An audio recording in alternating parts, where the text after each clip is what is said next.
Revisitando a ABC Paulista, 30 anos depois. Participam da mesa o professor Alberto Moreira Cardoso, do IUPER, o professor José de Souza Martins, da Universidade de São Paulo, da USP, o professor Ricardo Antônios, da Unicamp, e eu mesmo, Jean-Jacques Rodrigues, da USP.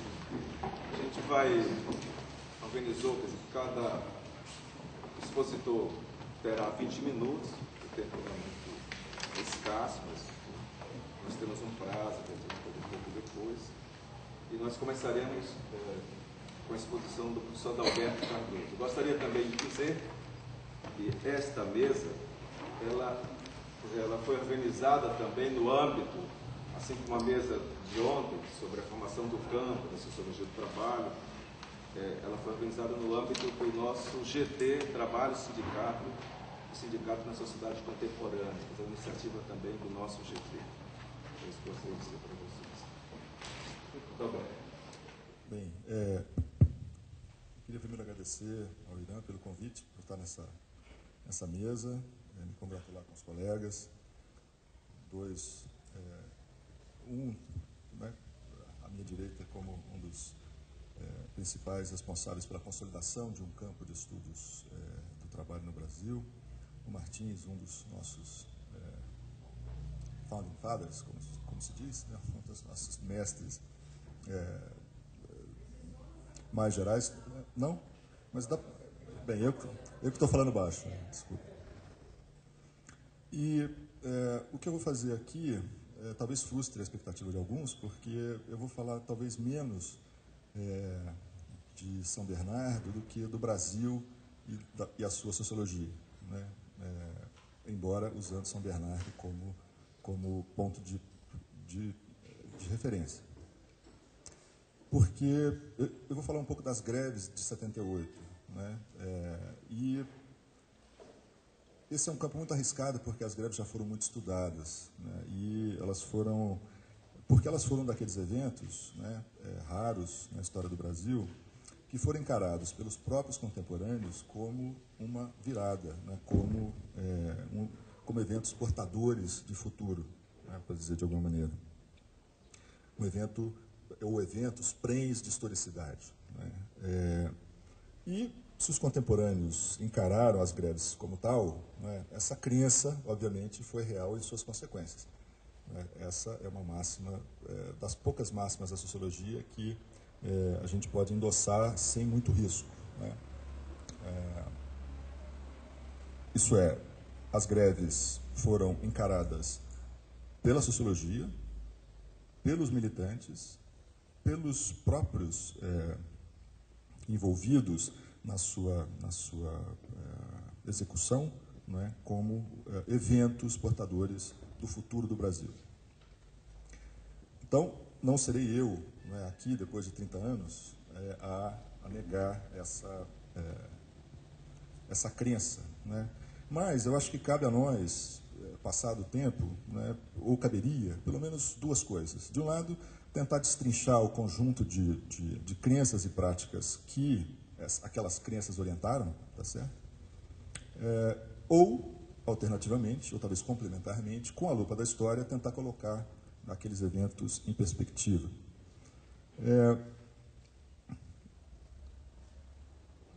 Então, como eu disse, não dá para negar que as greves de 78 foram uma novidade, né? Os eventos que lhe sucederam, principalmente depois de meados dos anos 80 e nos anos 90, né, levaram aqui, ou conduziram aqui, algumas análises críticas sobre aquele período, né, e os poucos anos em seguida, né, fossem revistos como não tão novidade assim, né? A nossa sociologia foi rever aquilo como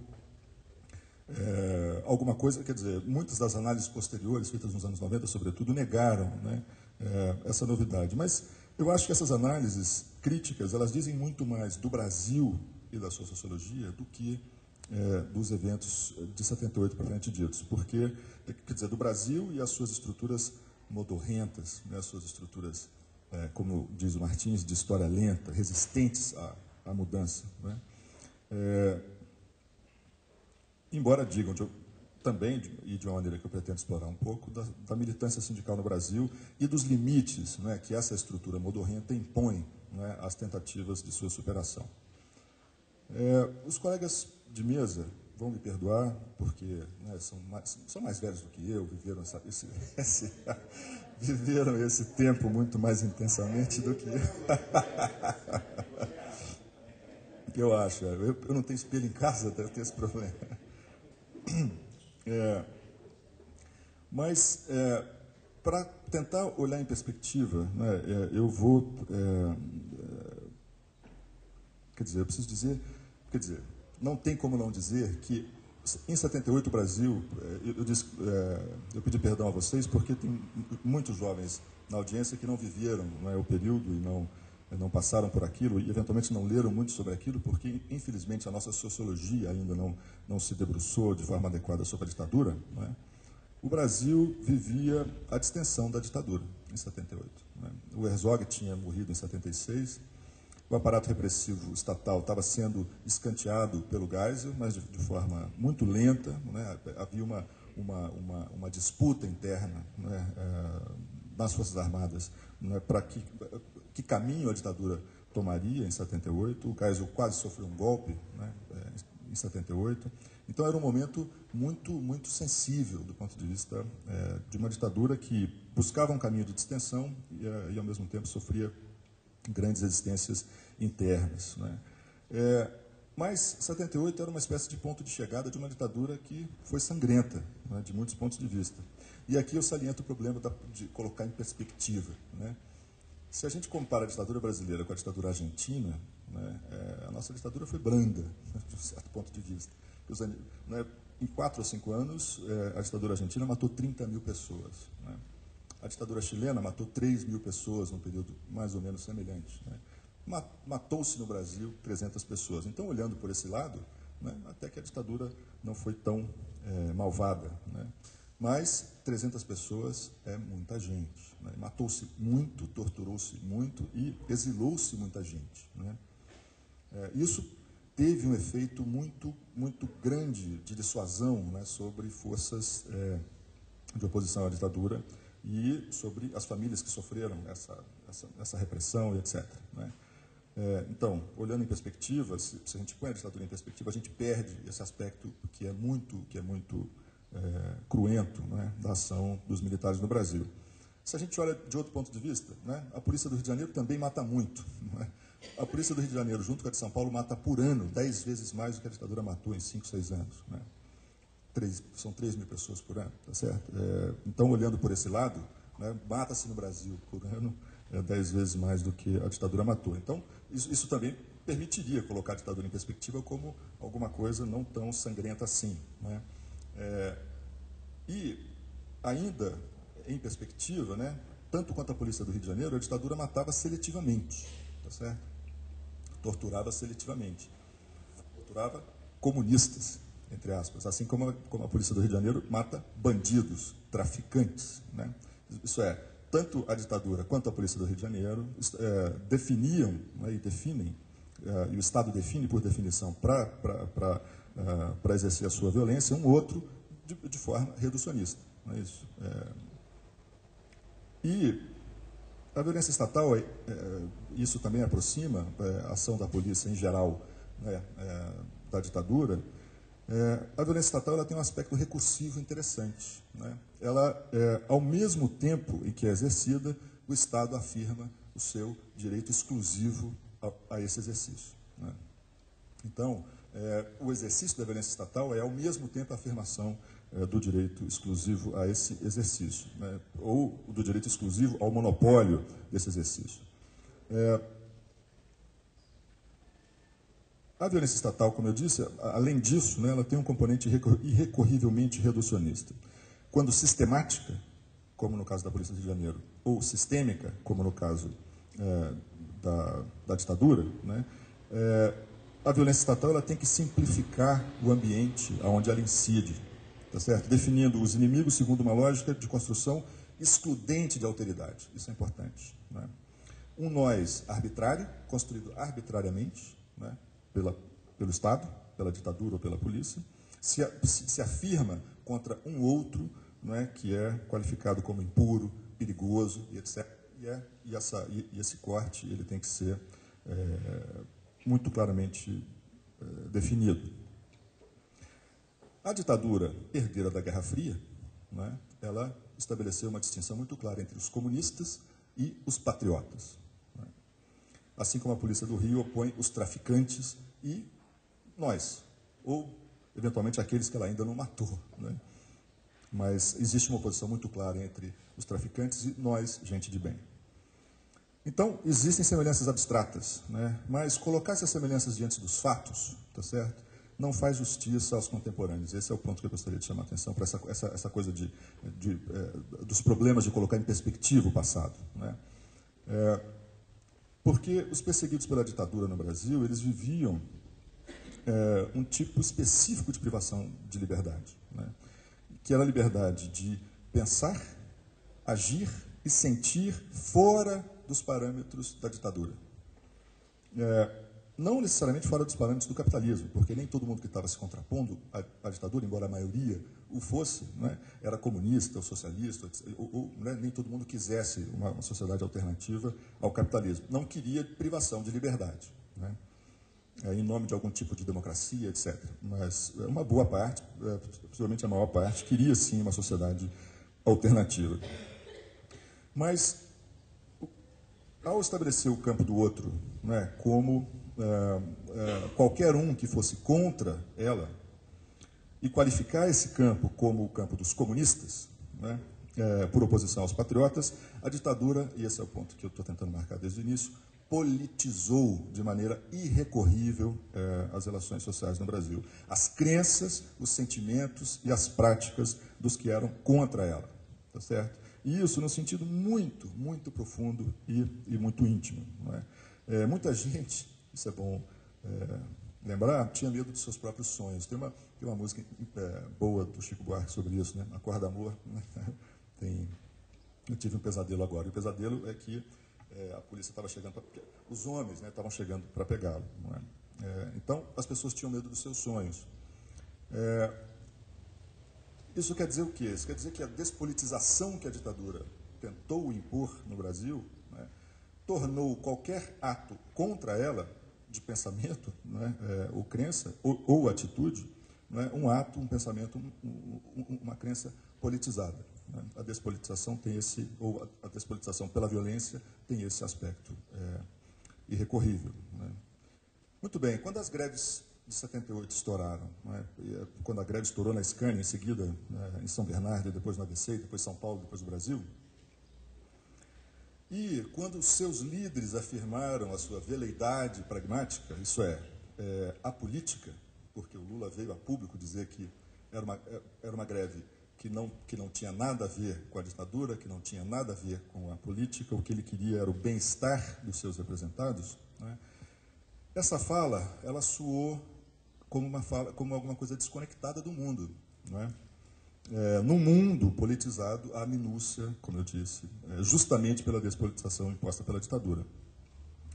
Nesse mundo, a ação coletiva típica de contestação do capitalismo, né, ou pelo menos uma delas, a greve, e mais, a greve de uma categoria típica do capitalismo modernizado e que deu origem pelo mundo afora, né, a partidos políticos de esquerda, né, a categoria metalúrgica, a categoria operária moderna, por excelência, uma greve dessa categoria sendo afirmada na cena pública como uma greve apolítica, no momento em que o mundo era inteiramente politizado. Né?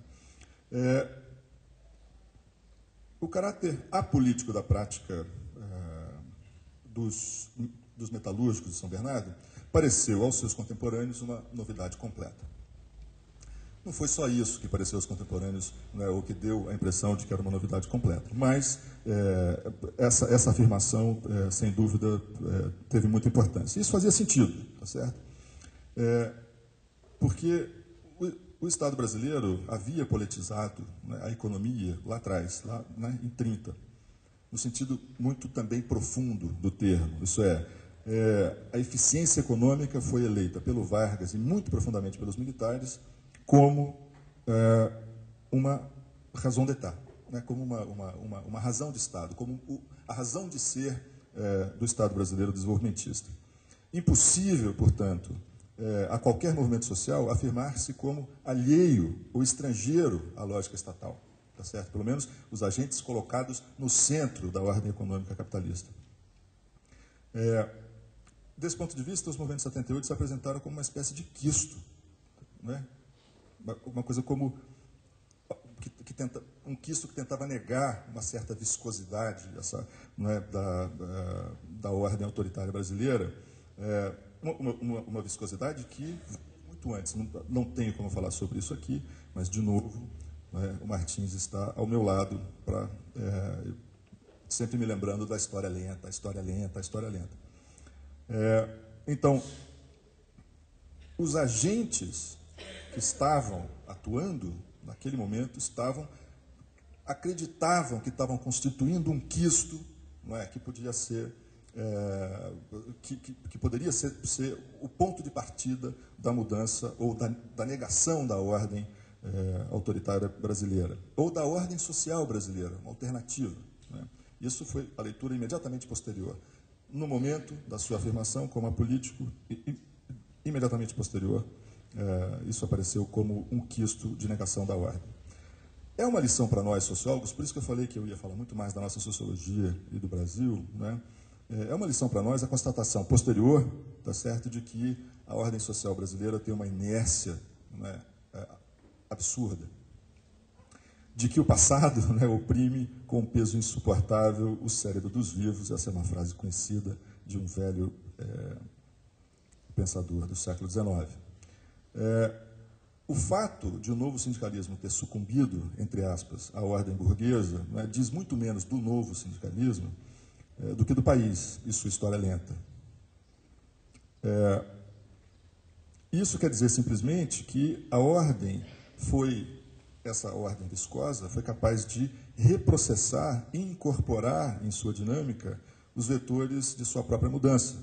Com isso, imprimindo a essa mudança uma ordem, uma velocidade,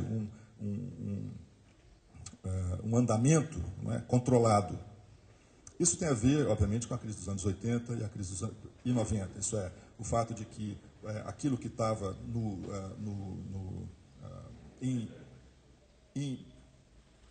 enfim, é como se esse quisto tivesse saído, não é, e a viscosidade tivesse puxado de volta para o centro da ordem, tá certo?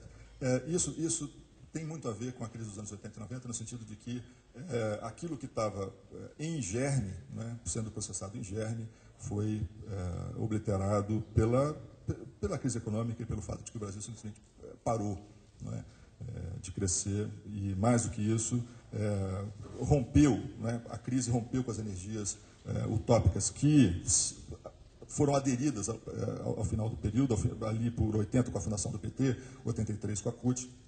Isso é, as energias utópicas que esse novo sindicalismo foi tomando, acabaram sendo consumidas, né? Mas isso, repito, diz muito mais do Brasil e suas estruturas do que daqueles militantes e daqueles sindicalistas. Mas isso eu deixo para o debate.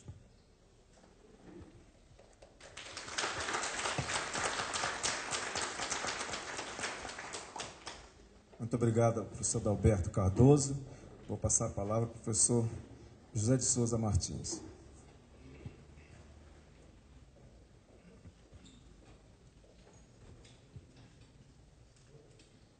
Foi na segunda-feira que os jornais publicaram e debateram os resultados dessa eleição municipal recente, e um dos jornais dizia: PT é derrotado no cinturão vermelho.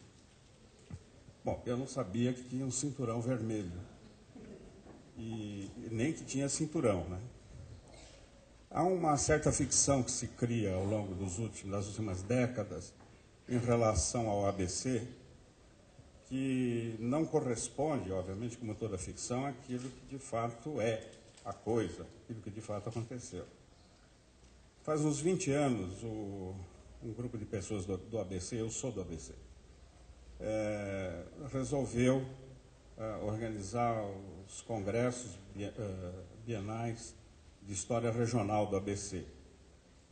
E não é só história, isso aí entra todas as ciências humanas, e não há assim, uma imensa intelectualidade no ABC, evidentemente, mas nós nos reunimos a cada 2 anos para debater exatamente tudo que ficou, todos os fios soltos que ficaram por aí, que precisam ser devidamente recuperados, atados e compreendidos, né?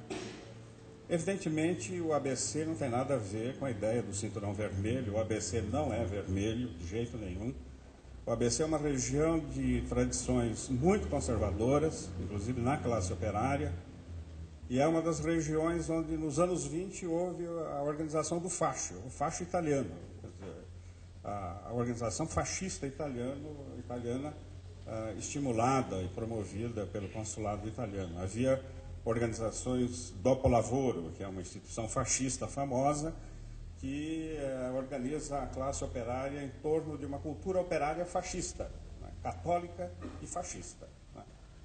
Portanto, a tradição do ABC não é uma tradição vermelha, é uma tradição, digamos, de uma outra cor, que eu não sei exatamente qual é a cor do fascismo, né. E essa tradição é muito forte, ela vem até hoje, né. Nunca houve, digamos, uma mudança cultural nisso que eu chamo de cultura suburbana operária. Nunca houve uma mudança significativa, nem com as greves dos anos 70. Houve um período curtíssimo, logo depois da Segunda Guerra Mundial, por circunstâncias que tinham alguma coisa a ver com a classe operária, mas não tanto com a classe operária propriamente dita, que eram as circunstâncias do pós-guerra imediato, em que o Partido Comunista, já cassado, se apresentou às eleições municipais com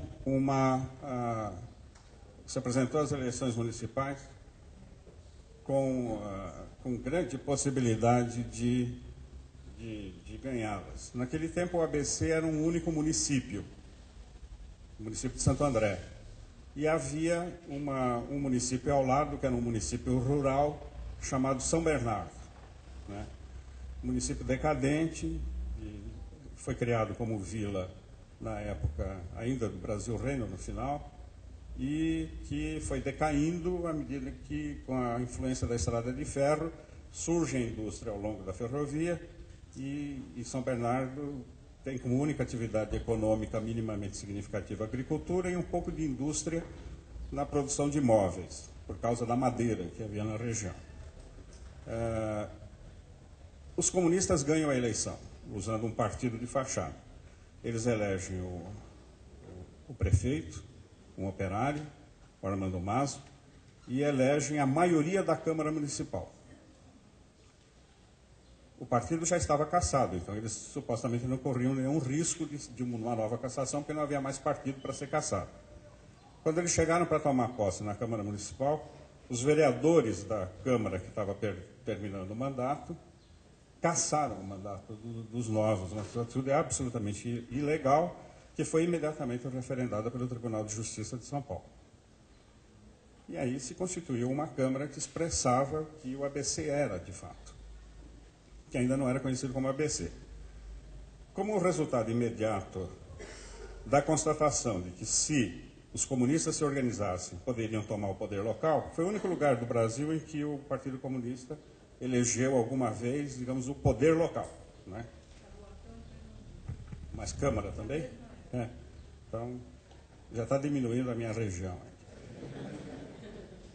Bom, mas enfim, a estratégia que a pequena elite local adotou, estimulada pelos grandes industriais, que não eram residentes na região do ABC, eram todos absenteístas, moravam em São Paulo, foi a de fragmentar o ABC.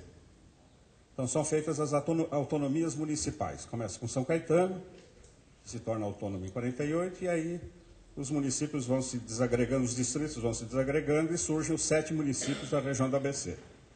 Bom, essa estratégia é uma estratégia da história lenta. Quer dizer, a história lenta não é apenas a passividade. A história lenta é ativa. Há mecanismos, isso é marxiano, ou seja, a história produz não só o novo como possível, a classe operária supostamente é a portadora do possível e do novo, como diz Agnes Heller, ela é filosoficamente, mas em termos de praxis são outros 500 mil réis. Quer dizer, a história é um pouco diferente, porque existe um conjunto de mediações de natureza cultural, política, etc., que se interpõe entre esse possível e o real, no qual as pessoas vivem a sua vida cotidiana, que é, por excelência, a vida da reprodução e não a vida da produção do novo, né? Então, a partir de estratégias como esse tipo, digamos assim, o capital, se é que a gente pode pensar nesses termos, porque eu acho que há outros fatores no meio, conseguiu neutralizar a possibilidade de que um partido de esquerda, que além do mais estava na clandestinidade, eventualmente tomasse o poder, né? Criasse um poder local, um enclave de poder socialista numa região que era, por excelência, a região industrial, né, no Brasil. Havia poucos núcleos de industrialização concentrada no território brasileiro. Outro fator, esses fatores interferiram no quadro das greves dos anos 70, 78 e 79. Eu diria, em parte, indo na linha do Adalberto, que a greve não foi o que se diz que foi, né? Quer dizer, ela não estava com essa bola toda, a classe operária não estava nesse registro, né? Imaginar que o outro lado estava dormindo, de botina, esperando a classe operária triunfar, etc., isso é uma tremenda ingenuidade de qualquer um de nós, tá certo? O outro lado estava ativamente empenhado em quebrar a possibilidade, como tem estado quebrado, isso faz parte da lógica da história, ativamente empenhado em quebrar a possibilidade de que qualquer insurgência mínima que seja de uma classe social específica possa alterar o quadro geral. Bom, de qualquer modo, no ABC se consolida uma cultura suburbana, conservadora e, no certo sentido, de direita, que deve muito ao fascismo, né? E o fascismo não é anti-operário, isso é uma bobagem a gente dizer que o fascismo é o partido da burguesia. Ele pode ser também, mas a verdade é que a classe operária na Itália aderiu ao fascismo, senão Mussolini nunca teria subido ao poder, né? Se a gente pensar que a Alemanha, né, o nazismo era nacional-socialismo, né? Havia um recrutamento importante na classe operária de adeptos do nazismo. A classe operária tem, mesmo no Brasil, isso aconteceu no Brasil, tem uma cultura conservadora e tendências conservadoras muito fortes. Ela é, por excelência, conservadora. Ela é familista, né? No caso do ABC, ela é religiosa, é sobretudo católica, e por aí vai. Então, esse quadro contribuiu, no meu modo de ver, para situar as greves dos anos 70. Não é surpresa para mim que o Lula tenha dito, não, a greve é a greve, não é